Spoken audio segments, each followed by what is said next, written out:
Vous voulez savoir si la suspension des manifestations à caractère religieux signifierait fermeture des lieux de culte? C'est non. Et c'est bien non. Pour rassurer et rassurer nos compatriotes. Vous avez dû noter que le gouvernement s'emploie à faire les choses avec beaucoup de méthodes, beaucoup d'à-propos. C'est vrai que par le passé, on a été jusque-là. On ne maîtrisait pas encore du tout alors la pandémie. On commence à la connaître.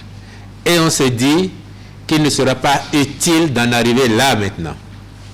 Parce que entretenir la foi pour les gens, ça vaut autant que d'aller à l'école. Ça vaut autant que de bénéficier de soins de santé de qualité.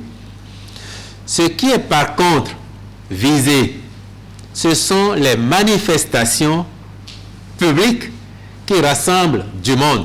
Par exemple, si vous allez organiser un pèlerinage avec 10 000 personnes, 20 000 personnes, et vous savez très bien que vous ne pouvez pas vérifier la disponibilité du pass vaccinal pour chacune de ces personnes, cela rentre dans la catégorie des manifestations religieuses.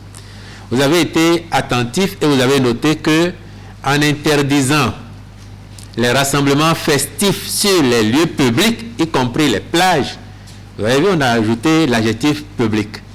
Par contre, si vous devez entrer dans un lieu de culte où vous êtes maximum quelques centaines de personnes, les responsables de nos différentes congrégations religieuses sont assez outillés, assez responsables pour veiller à ce que les gestes barrières, les mesures barrières soient respectées. Au surplus, ils sont invités à sensibiliser leurs fidèles à la nécessité de se faire vacciner.